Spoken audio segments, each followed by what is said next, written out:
See if we can get this shared.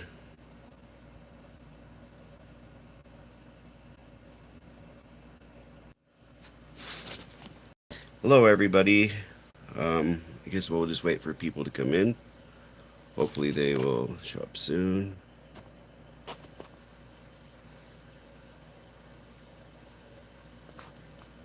So it'll be boring for people coming in and watching this video. But we're kind of waiting for our first person to come on in, and then we'll get started here. Here we go. Hello. So we're on a small telephone here. So if you want to chat, then I'll know who you are. I'm Center Star Chris Baird. This is my son Tristan and my son Ronald. And we're here to answer any questions about the previous videos that we had, or any questions you might have about Hollow Earth. At least I am. They just wanted to jump in on this live stream, so they may not be with us the whole time. It is a little noisy with the air conditioner, but it's really muggy and warm in here. So, anyways, if you had any questions, go ahead and type.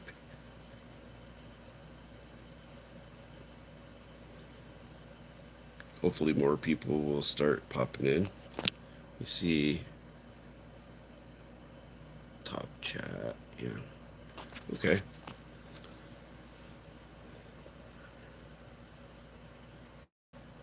Well, I can start. Here's what I'll do. I'm going to start with what's going on, updates about the channel, everything, what we covered this last week here.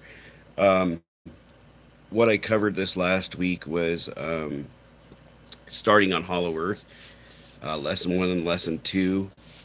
On the actual Hollow Earth. The previous videos to that were all about the channel, matter, space, and energy last week, and a lead into some of the concepts that I'll be going over, including giants and all of that stuff. So next week, I'm going to be getting a little bit more into some of the things I missed in the last video, just to give you guys an idea. Back when I made my series in 2013, I had I need to mute this. Well, back when I did my series in 2013, I was working on my computer, and what happened with that is that my takes, every time I would do the video, something would happen. My camera would malfunction, it would go off, or I would forget bits of information. And so in some cases, I had to do 23 plus takes, 20 plus takes to get it correct. And because I was really a perfectionist, and that's a big part of the reason I deleted the series in 2013 and the previous one in 2012 to make the 2013 one. And this time I made a really great video, number 1, but I missed some information. The second one I started recording. Suddenly I got this notification sound in my headphones that the camera had been shut off. So I just brought verbal attention to it. I said, cameras don't shut themselves off. I don't know why this camera shut off, but I don't appreciate it. It was rude, and just said it like that. And then I was recording again on the third one, and the telephone rang, and it was some number from way out of state that I didn't recognize and never called before. Coincidence, yeah, but still. So I had to block that number so it didn't call back in. And then on the fourth one, I had an alarm go off. So yeah, I was just like, man. So by the time I got to the fifth one and the recording you guys saw in the second video, well, the 8th video in our series, but the second one last week, it was my 5th attempt, and I missed a few bits of information. Those bits are that with the Arctic ice, hi, John, hi, Tim. With the Arctic sea ice, you have fresh water inside the planet, and it flows out of the pole holes. And in the winter, it starts freezing into pack ice, and it packs over the Atlantic. And they're trying to tell us that it's salt water that is freezing in the ocean, and sure it does to a certain extent, but it's mostly that frozen fresh water emitting from the poles flowing down from the north, hitting the shorelines, and just packing up to where it can be walked over, and then it melts off during the summer. The same thing happens at the South Pole as well. You get Antarctica, and it almost adds like 2/3 more land around it, but it's just ice, and then it melts off in the summer.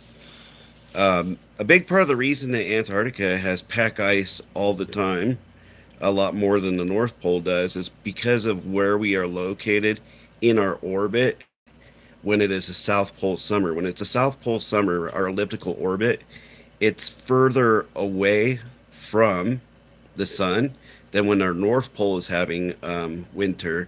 It's it's uh it's closer to it. So that's a big reason why that that ice sticks around a lot longer, and I'll be going into that in future orbits.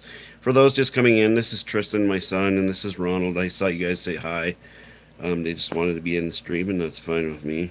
A lot of people rudely ask me, "Do you teach your kids that stuff?" Well, yeah, I teach them a little bit, but they have their own interests. Ronald's a little bit more interested in it, but Tristan's a big gamer, and he likes his games. And Ronald likes watching movies and doing his own thing too. So they just wanted to be a part of the stream, so that's fine with me. I had kind of gone over and want to talk about this again last stream. I am thinking about once I go Patreon, if I do that, having the option of people either purchase the drawings that I do for each video, selecting which one they want, to put towards getting my cable bill up and fixed and doing some of that stuff, um, or or work on a computer, or getting a better camera or something to hold his phone so it's not so shaky um, when I'm holding it, because I get tremors and stuff. And probably should have eaten some before I did this, so sorry if it's a little bit shaky. Um, but yeah, and, if anybody had any questions about the last couple videos, um, Tim, I still need to check into how to set up mods here. So if you could type again, what I'm going to do is I'm going to click on your name and see if I can do it through the phone here. So if you could just send a message really quick if you've still got signal. And I'm going to click on your name. It says actions or report, remove, put user in timeout, hide this user on the channel. When we want to do none of that. So it's not giving me the options. Let me see these little icons here. Share. I guess it doesn't give me that, but we'll work on that. I'll see if there's a way to do it. I may have to do one of these live streams at my parents' house sometime and be on a computer where I can get to that, and that's another thing. So the other thing I need to do, Tim, is I still need to look at the PayPal me. I haven't done that yet.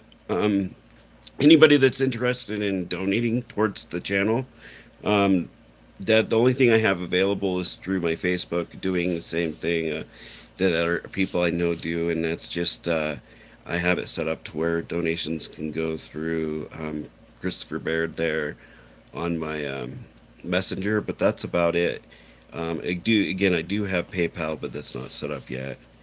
Um, yeah, you sent me the link. I just haven't gotten a chance to do that. So yeah, I'm gonna have to figure out how to set up mods here. Like I said, I want to do Tim and probably John, Alex, Eric if he ever comes in. And we'll see who else from there. Pretty much the typical mods that we see on the rest of our channels. I'm pretty okay with that. With these first live streams and the low subscriptions, I really don't see too many problems. But yeah, that's about it. As far as our life goes, we have a Bronco game tonight, preseason. So 0-1 though. I guess they lost last week. We missed that one, but it's still preseason, so that doesn't count, I guess. But yeah, I mean, next thing that I forgot to mention on the video too was that I had this conversation with Stefan Sindoni. who's a friend of mine who I will be getting into more in future videos. But we uh, we had taken the time to figure out so many things on the Hollow Earth. And one of the things that he had done, if you guys saw, I put in a lesson this last week to watch the book, The Smoky God. But if you look up that The Smoky God audiobook on YouTube and you go down a couple, there will be this one with a map that says Smoky God Revealed. And that is a research project we did on the character in the book, Olaf Jansen, to prove he was real, because the foreword talks about that almost the size of the whole book. In the preface, it's huge preface about the real life of Olaf Jansen, who Willis George Emerson met either in Chicago when he lived there or in L.A. and ended up getting invited to take down his story. And as I'll get into as well, the reason that Olaf stayed silent for so long is that when he came back out of Hollow Earth, he came back to his home. His father was killed coming out of Hollow Earth. His ship capsized. When he came home, his uncle had taken over his lands because his mother was dead. And so he tried to get his lands back, and his uncle was looking for any way to get rid of him, pretty much without killing him. And Olaf was spouting off about having been to the Hollow Earth and everything. So he got the constables over to hear his story and tricked Olaf. And at the end of the story of his journey, he was locked up and incarcerated for 27 years in a madhouse. And we're talking about, it was 1829, 1823 or 1829 when he went in with his dad. So when he came out, yeah, well, the thing is on this one it doesn't show that, and I have the three dots in the bottom corner. So yeah, he was locked up for 27 years, and some of the interesting things about that is how much I understood the Hollow Earth when I looked at it, and all the things of my youth, and thinking about the firmament and the lights coming out of the water and all of these things, and the scientific questions I had, the polar reversal, which I'll get into. And then when I found Olaf Jansen, my family is in the Navy, and all over my house, you can see I have boats. I've never been to the ocean except for maybe when I was young and born, but I have boats all over my house. I just my dad's a Navy man. I couldn't go because of keratoconus, but also I had nightmares. In my nightmares, I was afraid of heights over the water, not of fish in it, just being afraid of heights over the water. Later in life, I actually developed a fear for heights. Period. I used to do a lot of rock climbing, but there's just a lot of things that I understand about the Hollow Earth, and I can visualize it so well and understand it so well. And other people have pointed out that maybe in some way I'm an incarnation of Olaf Jansen or that character.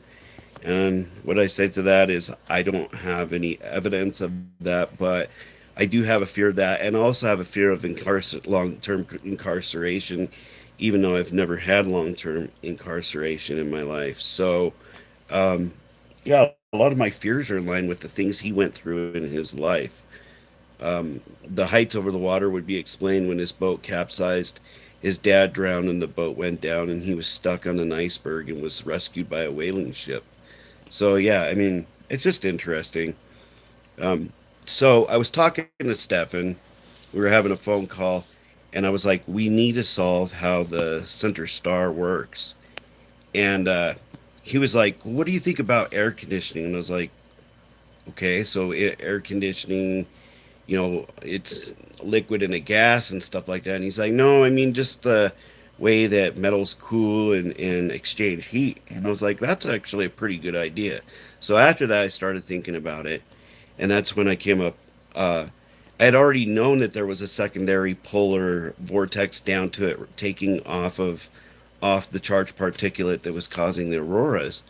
But then when I thought about that, I thought that's a lot of cold temperature coming down to those poles, and that would actually align it into a powerful magnet. And that's when we were able to pretty much solve that together. But um, I forgot to mention his name in there, so I have to go back and do that. I do try to give credit to people that have given me ideas, or if I've had an idea and then I've checked it and I found out that the idea was written by somebody else or something like that, I try to give credit to them. So, anyways, unless you guys had any questions, next week we're going to go into just a few more of those details, and we're going to start some more of the how Hollow Earth works, including crustal thicknesses, um, distances from the crust to the star in the center, how big the star is, um, and then uh, also continuing Olaf Jansen's journey into the Hollow Earth and going from there. Oh, also explaining the giants, their sizes, all of those things. So a lot of neat information coming up. But I'm going to wrap this up. I'm trying not to keep my videos too long so that people don't get really bored with them. We didn't get a ton of people coming in for questions. So, um, I do have my groups on Facebook. If you guys aren't well aware of those groups, I've tried to add everybody. Some people it won't add. Those are official Hollow Earth group, and then Titans, Giants, and Mud Fossils. And then the last one is Disclosure is here, and then with quotation marks, um, Unlocking Earth's History, quotation marks. So Disclosure is here, Unlocking Earth's History. And I also have a Facebook page, and the Facebook page is Center Stars Channel and the Hollow Earth. Essentially, with those groups, the Hollow Earth has a ton more material just on Hollow Earth. Titans, Giants, and Mud Fossils has a lot more material on just Titans, Giants, and Mud Fossils. And then Disclosure is here is where I'm trying to take everything and do the whole Earth's history. But I'm also doing a lot of that in the Titans, Giants, and Mud Fossils because it all interconnects and explains each other a lot more, which will become apparent throughout the series as I get further in. Um, you know, um, so I look forward to seeing you guys next time, stars, and thanks for tuning in and have a good week. And we'll try to do this at least once a week. Not always maybe on Saturday, but I'm gonna let you guys go because with the Epic Fam and Wolf Squad and all that, we have that if they don't get stormed out and signaled out again, and also the football game. So maybe make some chili or something. Get ready for the chili football season. So, all right, guys, say bye. Bye. Bye. Take care.